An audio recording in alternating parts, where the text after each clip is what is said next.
Hemelse Vader, baie dankie dat U ons vanmôre so uitnooi om net na U te kyk en die oomblik wat U lig en U lewe op ons harte kom skyn, verander alles. Dankie dat U ons God is. Dankie dat U die hoeksteen is van waarop alles gebou is. Dankie vir U kosbare bloed waaroor ons kan sing. Dankie dat U ons vriende kom noem met van U. Dankie Here dat U ons elkeen ken. Elkeen wat vandag hier is, U ken ons harte, U ken ons begeertes, U ken ons behoeftes, U ken dit wat saak maak. U weet van alles en U is 'n liefdevolle God. Dankie Here dat ons vanmôre ons gemeente en elkeen hier in U kan opdra en hulle wat nie hier kan wees, dat U ons ken en dat U by ons is. Ons eer U vir die teenwoordigheid. Heilige Gees, kom praat nou so deur die woord met ons harte en kom verander ons om meer soos U te wees in Jesus naam. Amen. Baie dankie liewe vriende, jy kan die sitplek neem vir Elfrida en Michael en Reino en die hele span. Nou gaan ek name vergeet. Baie dankie. Gert en Loriaan het so 'n bietjie verlof. Hy het vir sy skoonma gaan kuier. So julle moet ook maar vir hom bid. Daar ver in Limpopo, dis iets om oor te bid. Maar hulle is bietjie daar en dit is so wonderlik net om vanoggend hier in te kom en die span is hier, almal is hier en ek eer die Here daarvoor. So, dit is môre Oktober, die mooiste maand. In my eie lewe, die 28 jaar wat ek met Reetaitjie getroud is dit net 'n hoogtepunt maand en ek het weer die verwagting vir alles wat die Here net gaan doen in sy grootheid en sy goedheid. Dit kom so, ek sien die bome se nuwe blare en die blommetjies, dit gebeur net en Tiaan het so mooi in sy gebed gesê, Here, help ons net om te onthou vir wat U gedoen het. Môre 3 jaar gelede het ons by die Kaap ingetrek en 3 jaar van 'n droogte en ander tipe seisoen beleef en dit het kom verander. En die Here het dit gedoen ver bo verwagting van mense. Onthou Efesiërs 3:20, hy doen ver bo wat ons bid of dink. Ons dien 'n wonderlike God, né? Onthou om sy naam groot te maak, onthou om te eer. So ons is, my kinders is hier. As ek dit nog nie gesê het nie, miskien gaan ek dit 5 keer in die preek sê. My kinders is hier, Heinrich en Annika, baie hartlik welkom. As jou kinders kuier of familie kuier, baie welkom. Ek het nou net die voorreg om hulle hier van bo af te groet. En ek het julle al gesê sy swanger, né? Ek gaan oupa word. Ek en Rita. Ons weet nou nog nie of ek 'n ouma of 'n oupa gaan word nie, maar hulle vind dit die 8de Oktober uit. Daai was nou net 'n grappie. So, ons het 'n reeks gedoen en as jy vanoggend vir die eerste keer dalk hier by ons kuier, ek is so bly jy is saam met ons en jy gaan verstaan waarvan ek praat. Ek bid so dat die Heilige Gees ons harte oopmaak. Ons het 'n reeks gedoen wat ons gesê het, ons gee op. Of ek het bietjie later in die reeks, hoe verder ek aan hom gewerk het ek besef ek moet dalk eerder gesê het, ons maak klaar met, maar ek het hom nou genoem, getitel, ons gee op. So ons gee op, in die eerste week het ons gesê, ons gee op om verskonings te maak. Ons is lief vir die Here en die goeie idees wat in ons hart is, praat ons met God uit en daarom gaan hierdie idee 'n God-idee word wat uitgevoer word. Die tweede week het ons gesê, ons gee op om te kla. Daai netjie was bietjie taaf, want as ek nou my mond oopmaak by die huis of ergens, dan herinner ons mekaar, omdat ons moet nie kla nie. Ons is in alles dankbaar, want die Here het ons lief, hy het ons syne gemaak, ons is sy eie. En op tweede week het ons gesê, ons gee op om te kla. Derde week, en dit was laas week, toe Stefan kom kuier, fantastiese woord, dat die lig oor ons lewe kom skyn het, en toe praat ons oor, ek gee op vrees. Ek is nou klap bang gewees.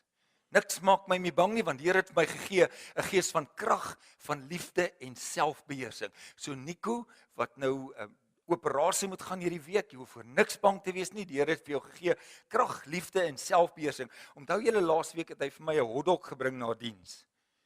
Ja, daai hotdog was so swaar en gewigtig, hy het albei sy ligamente geskeur. Nee, dit was nie hier nie. Dit was by die rappie. Maar ons bid vir jou. Maar jy hoef nie bang te wees nie. Ons maak nie saak wat ons moet in die gesig staar nie. Ons maak klaar. Ons maak klaar om te vrees. Vrees kom nie van die Here af nie, dis 'n geestelike vyand. Christus het vir ons gegee 'n gees van liefde, krag en van selfbeheersing. Nou vandag by hierdie tema so op hierdie ongelooflike mooi dag en julle het besluit om nie nou al sê toe te gaan nie. Julle gaan eers vanmiddag, baie dankie daarvoor. Nou praat ons vandag oor ons gee op om te vergelyk. Dis vir my wonderlik in hierdie gemeente. Die Here vat 'n gemeente en hy sê, hy leer ons stap hierdie pad, ons maak disippels. Ons is 'n gemeente wat bid, ons bid vir mekaar. Ons gee om vir mekaar en ons leer en op hierdie pad, jy vra hierdie goeters, dis ander onderwerpe as wat ek al gehoor het, maar die Here kom leer ons as disippels dat ons lewe moet meer en meer soos Christus word. So as ek nou ophou om verskonings te maak en ek ophou kla en ek ophou vrees en ek hou op om te vergelyk, is ek besig om disippelskap, is ek besig om te groei. So alles gaan nie altyd so gemaklik op die ore wees nie, maar dit moet jou help om te groei om meer soos Christus te wees. So, kom ek bring jou net op die bladsy van hoekom gaan ons vanoggend oor vergelyk praat. Ons vergelyk 'n paar goetertjies. Nou ek het nou maar so die 4 uitskieters of 5 uitskieters gebruik net om jou op dieselfde plek te bring oor waaroor ons gaan gesels. Ons vergelyk mos graag besittings. En ek weet jy kan jou nou uitsit en sit hierdie ek is nie ou wat vergelyk nie, maar gaan nou maar saam met my. Ek praat van die mense dan ander mense. Maar ons vergelyk tog besittings. Daai ou motortjie wat jy ry, ek weet ons manne. Ek meen, ek stop vanoggend hier met my trok of met die 5 jaar ou karretjie wat ons ry. Dis 'n mooi kar, maar dan staan nie net 'n ander mooier een. Dan dink ek, Janie, waar het jy daai mooi kar gekry? Ek moet ook so een hê. Of jy staan dan by die robot. En jy ry nou hierdie karretjie en dan stop daai nuwe model langs jou. En dan gebeur daar iets in jou en dan kyk jy ook nog maar so 'n bietjie later op na die bestuurder en dink, as hy dit kan ry, ek het ook mos ry. So ietsie gebeur in jou huis. Jy's so gelukkig en tevrede totdat jy nou by Sari gaan kuier en dan sien jy haar plek en dan dink jy, mamma, ons moet kyk jong, ons kort 'n groter plekkie. Kyk nou net hoe oulik is. Ons vergelyk goetertjies met mekaar. So besittings is die een ding, die ander een is voorkoms. Dis 'n moeilike enetjie en veral die dames, ek kry hulle so 'n bietjie eintlik jammer want die hare ding, né, daai wat hulle hom so gooi op TV.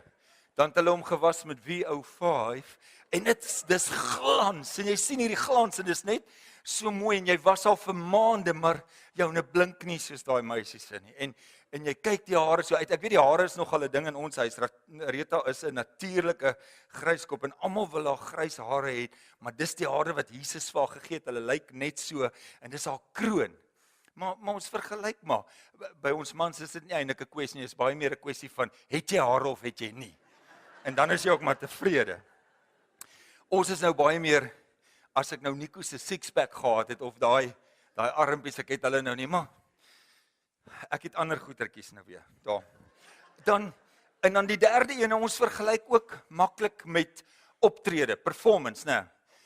Ek werk hier en ek werk so hard en ek sien my kollega, sy het die verkope en hy het die verkope, kyk hoe lyk sy syfers, of daai een in Gauteng, kyk net hoe goed gaan dit daar, en wat is fout met my, ek het ook my beste gegee, so ons vergelyk in terme van optrede, of jy kom nou by die skool, en almal, dis chaos by die huis, en jy klim uit jou karretjie, die dametjie, die mamma, met haar 2 kinders, en hulle lyk rarig, of hulle swaar vir die was uitkom, en jy kyk haar ander mamma, sy klim uit, en almal is rustig, die dogtertjie se hare is in 'n Franse vlegsel met 'n blou en 'n rooi lint in en die seentjie stap regop met sy tas en jy dink, is ek 'n slegte ma? Kyk hoe het sy dit gedoen? Weet so met ons optrede is nog 'n plek area wat ons soms baie met mekaar vergelyk.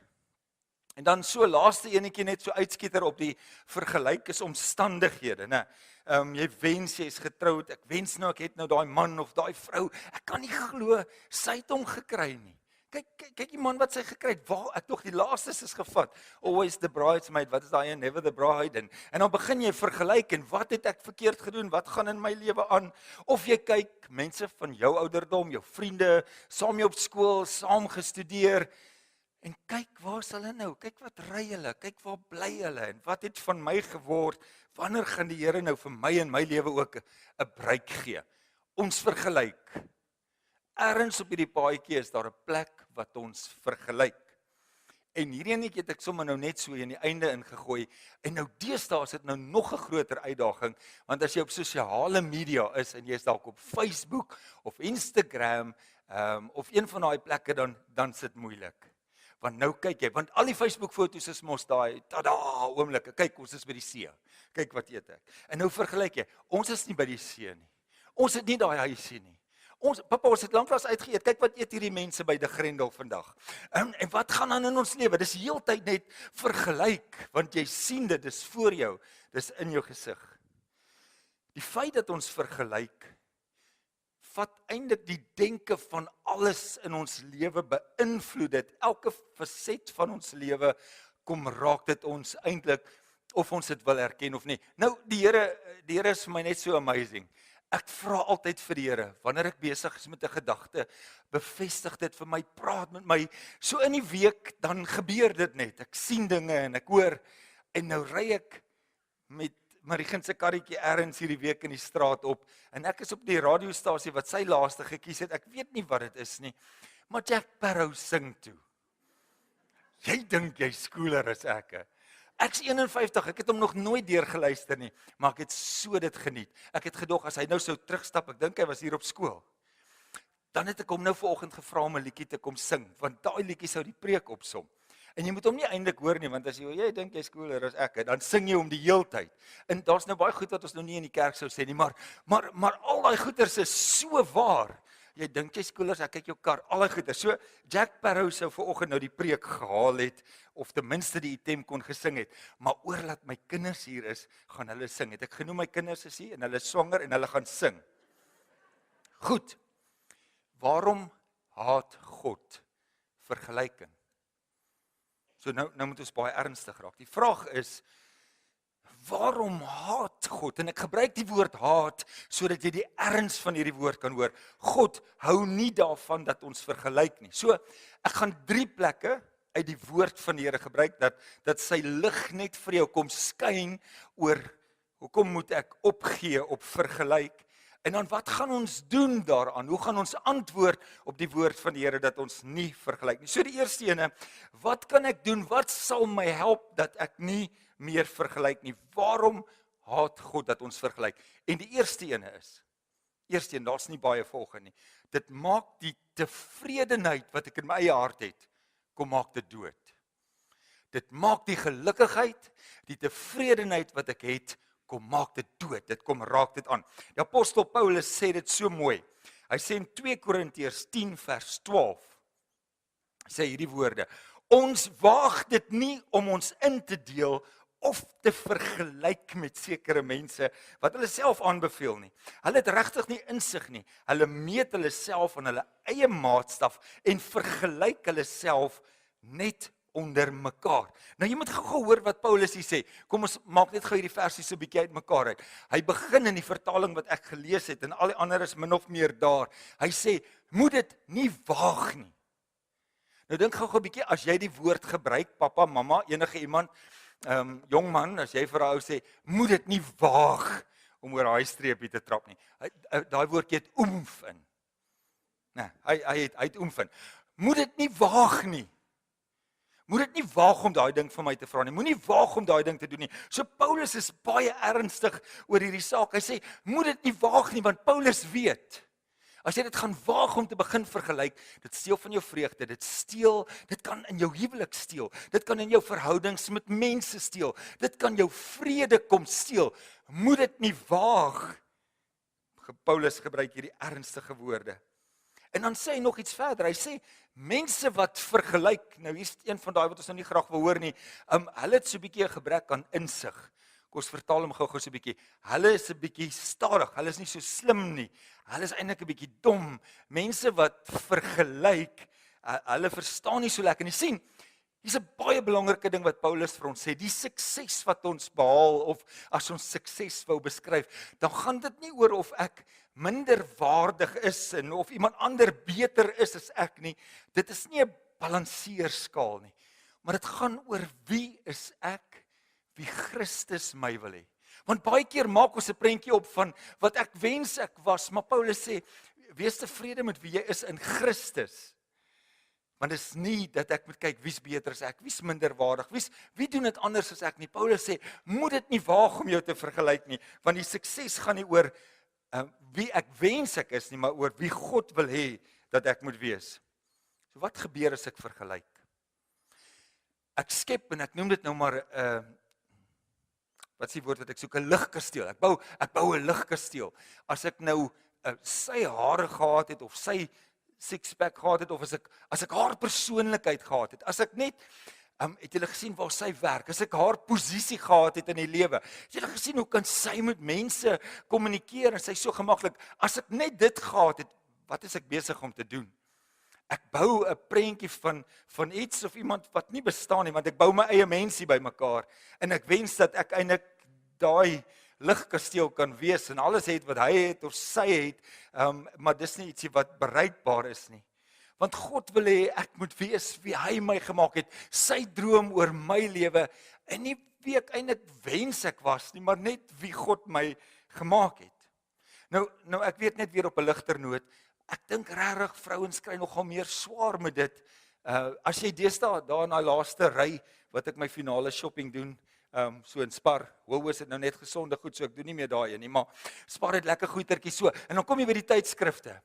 En dan's dit die mooiste vrouens in jou lewe. Ek het hulle al in regte lewe gesien en jy ook. En hulle lyk nie so nie, want nou is hulle gepaintbrush en geairbrush en hulle lyk heel anders en ag hier is my droom. Ek wil net so lyk.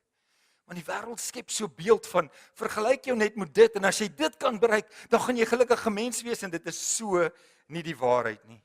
So die eerste punt is, God hou nie daarvan dat ons vergelyk nie. Moet dit nie waag om te vergelyk nie. Dit maak van jou plek wat dit lyk of jy insig kort en dit vat vir jou plek waar jy jou tevredenheid doodgaan. Dit sterf stadig maar seker.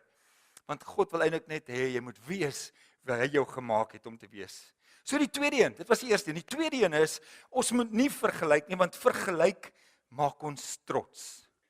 Vergelyk maak ons trots. So daar's hierdie storie in die Bybel in Lukas 18 van 'n Fariseer. Hy's 'n geestelike leier. Hy's 'n leier in die kerk. Hy leer mense. Hy staan voor. Hy praat met mense en hy gaan bid en almal van julle het al hierdie gebed gehoor. En die ergste van alles is om te dink dis 'n gebed. So bid hy in Lukas 18 vers 11. Hy sê die Fariseer het gaan staan en by homself so gebid. O God, ek dank U dat ek nie soos die ander mense is nie. Rowers, onregverdigers, egbrekers of ook soos hierdie tollenaar nie.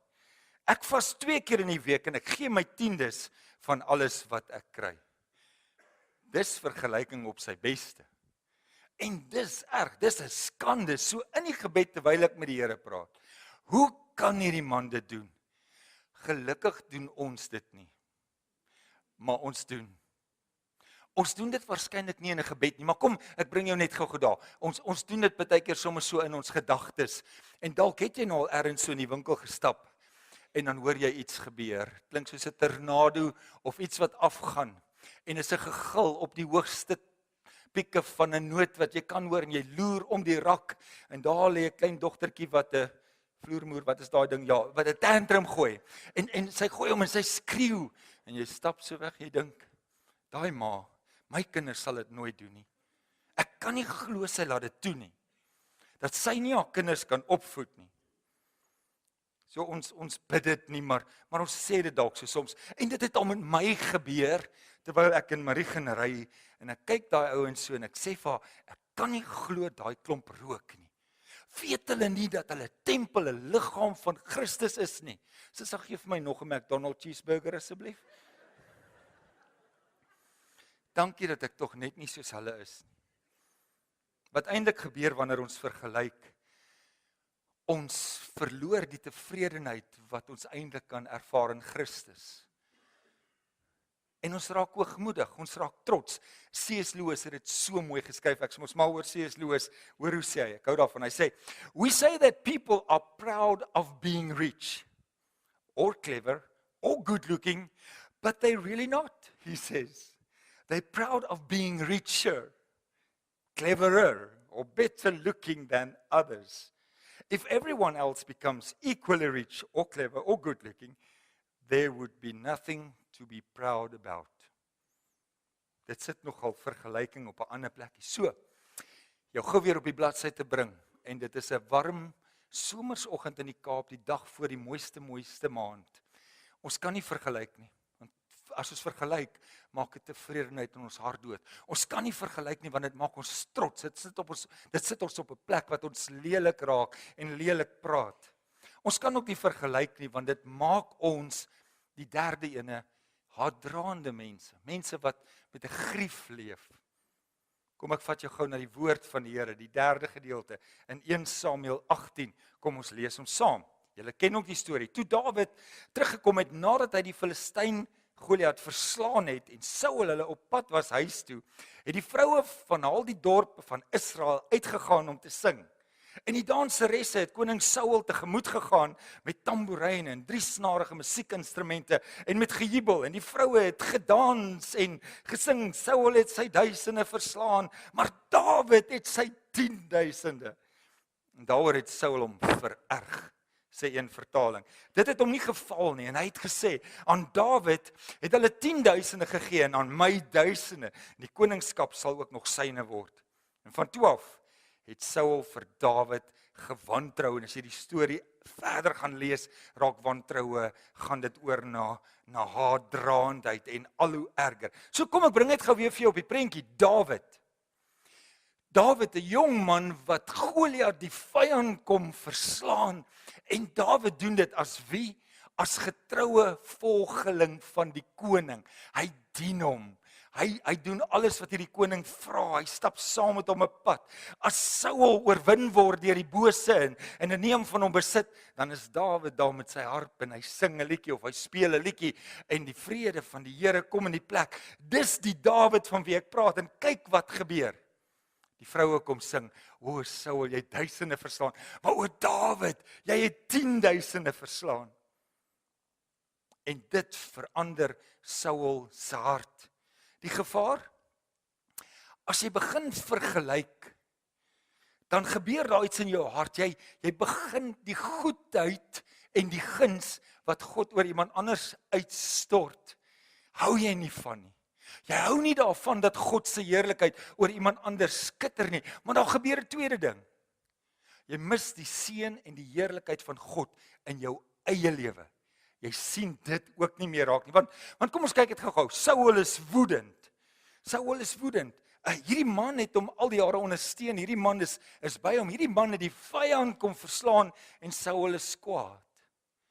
Saul mis die goedheid van die Here wat vir hom die vermoë gegee het om dit te kon doen. Maar Saul mis nog 'n ander groot punt, die guns en die seën van die Here oor sy eie lewe. Wie Saul? Hy's koning. Hy kan doen wat hy wil. Hy kan danses reël om te sing. Hy kan die versies skryf. Hy mis dit. Hy's die koning. Hy's op hierdie stadium die koning.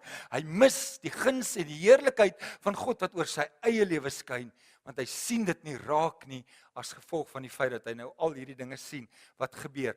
As ons vergelyk, dan gebeur daar iets leliks in ons hart en ons mis wat God eintlik in ons lewe wil doen. So dan kom dit eintlik soos 'n kanker wat van binnekant af kom skade doen en ek sien nie raak wat God eintlik in my lewe wil kom doen nie. So, as ons praat, ons maak hierdie reeks klaar en ons sê ons gee op vergelyk. Is dit nie sommer net 'n wonderlike, pragtige somersoggend en ons het gehoor ons moet nie meer vergelyk en ons stap uit en ons is dieselfde mense? Nee, vergelyk is 'n gevaarlike ding. Dit kan jou lewe lelik kom beïnvloed. Maar hoe doen ons dit? Want ons het so oor die afgelope 10 minute agtergekom, daar is plekkies waar ek vergelyk. Daar is plekkies dalk in my lewe wat ek dinge anders sien of anders oordink. Hoe doen ek dit? Die eerste ene en ek gaan net 2 punte uitlig. Jy moet weet wat jy het. Kom ek verduidelik dit. Paulus in Filippense 4 vers 11 is onder huisarrest. So dit beteken hy kan nie rondgaan en doen wat hy wil nie. Hy kan nie regtig hê wat hy wil nie. Hy's onder huisarrest. Hy kan nie beweeg nie. En hy skryf hierdie woorde. Hoor gou mooi uit die woord van die Here hoe dit op ons lewe val in terme van vergelyk. Nie dat ek dit uit gebrek sê nie, want ek het geleer om vergenoeg te wees met die omstandighede waarin ek is. Ek weet om verneder te word, ek weet ook om oorvloed te hê. In elke opsig en in alle dinge is ek onderrig om versadig te word, sowel as om honger te ly, om oorvloed te hê, sowel as om gebrek te ly. Ek is tot alles in staat deur Christus wat my die krag gee. Ek het geleer, sê Paulus, om vergenoeg te wees. So, ons almal leef vir die lewe. Jy weet, jy gaan nie nou vanaand slaap en as jy môreoggend wakker word en sê jy mamma, jy gaan nie glo nie, pappa is vergenoeg. Ek het nou als. Ek's gelukkig. Dit gebeur nie so. Dit gebeur nie so dat ek net môreoggend opstaan en ek is vergenoeg nie. Paulus het die pad van die lewe gestap saam met Christus en hy sê nee, wag, ek het eintlik vir julle 'n geheim. Dis iets wat jy moet leer.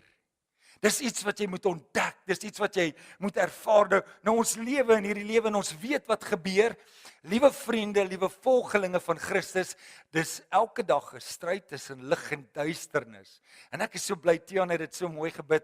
Hy sê, Here, dankie dat ons nie by dag 0 uitgekom het nie, maar ek staan daar agter in die hoek en ek sê, Here, dankie dat die duiwel alweer 'n keer by dag 0 uitgekom het. Want onthou wat die skrif sê, hy's in die openbaar tentoongestel, hy's uitgeklee tentoongestel en daar's oor hom getriomfeer.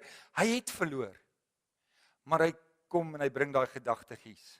As jy daar by die robot staan, as jy daar by die huis is, as jy daar by die werk is, hy kom sê, jy goed jy gesien. Het jy gesien wat het hy? Het jy gesien hoe hy gevorder? Het jy gesien hoe mooi daai man gepreek? Het jy gehoor wat sê hulle? En hy kom sit al daai gedagtes en weet jy wat sê die Here vir ons? Hy sê, vat daai gedagtes, neem hulle gevange in bondage, gee hulle oor vir Christus en sê, Here, nee, dit gaan nie plek in my lewe kry nie. As die woord van Christus my en jou riglyn word, in ons hart en ons lewe word, en ons vol word van die woord van die Here, meer en meer, is daar nie plek vir die vyand om te kom en te sê, jy dit nog nie, jy moet dit kry. Jy moet verander. Kyk wat het sê. Ek kan nou aangaan met daai gedagte. Kry die woord van die Here in jou lewe, kry meer tyd saam met die Here, sodat wanneer die vyand kom en hierdie dinge kom wakker maak en jou leer of jou wys om te vergelyk, dan sê wag, ek is besig om te leer. Ek's besig om te groei soos Paulus en ek gaan happy word al het ek nie genoeg nie. Al is my kos 'n bietjie minder, al is die geld nie reg nie, al het ek nie perform soos wat ek moet nie, want ek stap hierdie pad saam met die Here. Wat jy moet doen, sê die skrif, is dat ons, en ek wil dit gou weer sê, ons moet daardie gedagte gevange neem, en ons moet gehoorsaam raak aan Christus, en dit kom verander ons denke, dit kom verander ons hart, dit kom verander ons lewe. Paulus sê, ek het geleer om vergenoeg te wees, en ons almal ken daardie gedeelte in Filippense wat sê, en nou sê ek tot alles in staat, deur Christus wat my die krag gee. As ek hierdie geheim ontdek, wat is hierdie geheim? Die geheim is om vergenoeg te wees. Die geheim is om te sê, ek gee op om te vergelyk. Paulus sê, en omdat ek dit verstaan, met baie en met min, kan ek nog steeds vir jou sê, ek is tot alles in staat, deur Christus wat my die krag gee. So die eerste geheim wat ons moet ontdek, weet wat jy het in Christus. So, net so 2 opmerkings. Ek het oor my eie lewe gedink en ek wil hê jy moet ook so 'n bietjie oor jou lewe dink. Want ek het baie gewonder, die wat my nou al 'n paar jaar ken, weet dit was nou die lugmagjare voor die tyd en was 'n senior offisier in die lugmag. En nou dink ek oor my vriende en ek kan 'n bietjie gaan kyk, waar is hulle nou? Wonder wat het hulle al bereik? En party is dalk nou al 'n generaal of 'n ding en wonderlik en ek het dit nou nie gedoen nie. Ek het ander keuses gemaak en ek begin met die Here praat oor hierdie pad. Want partykeer is baie goed om die dinge met die Here uit te klaar. En ek sê, Here, ek is so dankbaar vir die pad wat ek saam met U kon stap. Môre is dit 3 jaar gelede wat ek in Reta Kaap toe verhuis het en hier kom bly het en ek dank die Here vir hierdie ongelooflike pad. Ja, ek mis daai tweeetjies ongelooflik baie, maar miskien trek hulle eendag. Nee, maar hulle daarom nou, hulle is swanger. Ek het julle gesê my kinders is swanger. So daar's soveel om voor dankbaar te wees. En ek sit en dink aan my eie lewe wat die Here hier kom doen het 3 jaar later, die stories wat ek hoor, mense se lewens wat verander, mamas wat kom sê, hoorie, pappa lees Bybel nou saam met my. Ons bid, ons het die Here gevind en ons groei geestelik en hierdie week gaan kuier ek in Reta vir klein Janko. Onthou julle so 3 weke gelede het ons na diens gebid vir Janko, 4 jaar oud met 'n bloedsiekte daar in Groot Skuur Hospitaal. En ek sit, jy moet uittrek en ander klere aantrek as jy ingaan en ek sit daar op die koue hospitaalvloer en speel saam met hom. Hy hou van vliegtye. 4 jaar oud, sy hele liggaam het vervel en hy het nou nuwe bloed gekry, 'n bloedoortapping en ek sit langs hom en ek sê, "En hoe gaan dit?" En hy het so 'n fyn stemmetjie en hy sê, "Gaan goed, dankie oom." So mooi. Maar om te sien watter pad hulle stap in geloof saam met die Here. Want toe hulle uitvind verlede jaar November, onthou julle storie maand, toe is Lerika hier voor en sy vertel haar storie wat dieselfde siekte het en dat die Here oor al die jare haar geseën het, haar gespaar het, 'n man en 2 kinders, twee van die mooiste kinders. Hierdie week het ek die foto's gesien van die matriekafskeid, so mooi, hoe die Here haar geseën het en sy stap saam met hulle 'n pad en die Here kom doen dinge, mense se lewens verander, mense kom nader na die Here. Hier's 'n klomp en jy ken jou storie van wat die Here al in jou hart en jou lewe gedoen het. So as jy gaan dink oor jou eie storie, waar jy vandag is, wat jy al het in Christus en wat hy in jou lewe kom doen het, moenie rondkyk nie, moenie na die ander goeters kyk nie, maar kyk na Christus en kyk, wat het ek in Christus en wie het hy my gemaak en hierdie pad het hy my gedra, hier, vir nou, op hierdie oomblik, is dit wat Christus in jou lewe wil doen. So, hier is my laaste gedagte, die een is, kyk wat het jy in Christus, maar hier is die tweede ene, en die laaste ene, jy moet weet, wie jy in Christus is, en dit kan jou help, groot oplossing. Efesiërs 2 vers 10 sê, hoor hierdie vertaling, hy sê, want ons is sy maaksel, ek en jy, geskape in Christus, Jesus, tot goeie werke wat God voorberei het, sodat ons daarin kan wandel. Daar's 'n ander vertaling, hy sê, ons is God se handewerk. Haal gou diep asem, dink net gou-gou, jy sê vir iemand, is dit jou handewerk? Dis ongelooflik mooi. Ek is God se handewerk. Jy's God se handewerk. Ek doen dit nie gereeld nie, sê net gou vir die ou langs jou, of vir iemand langs jou, jy's God se handewerk. Sê gou, jy's God se handewerk. Jy hoef ook nie, maar jy's God se handewerk. Hy het jou gemaak. Hy het jou gemaak vir wie jy is in jou persoon. Die gawes wat hy in jou hart en jou lewe kom sit het, alles hoe jy is, hoe jy praat, hy het jou kom maak. Jy is God se handewerk en weet jy wat? Jy's ongelooflik, Tannie Hetty. Tannie Maggie, al die tannies, al die ooms, al die mense, jy's God se handewerk, elkeen. Jy's God se handewerk. So kom sal ek iemand wil maak of skep of droom oor as ek maar net so kan lyk en so kan praat en dit kan hê as ek is God se handewerk. Ek is God se handewerk en hy het goeie werke voorberei vir my om daarin te stap, vir my om my daarin uit te leef en te sê, Here, ek is so dankbaar vir wie U my gemaak het. Ek is so dankbaar dat U my help om op te gee op al my verskonings. Ek is so dankbaar dat U my help om op te gee op al my klagtes. Ek is so dankbaar dat U my gehelp het en gaan help om op te gee op al my vrese. So dankbaar, Here, dat U my gaan help om op te gee, om te vergelyk. Ek is U handewerk. Jy is sy handewerk. As jy verstaan wie jy is, wat jy het in Christus, julle kan maar kom, boetas, my kinders. Nou nie meer snaaks nie, maar as jy weet wie jy is, as jy verstaan wie jy is, dan weet jy presies wie jy nie hoef te wees, wat jy nie hoef te hê nie. Maar dan kan jy net daarin leef. Hulle gaan 'n lied sing.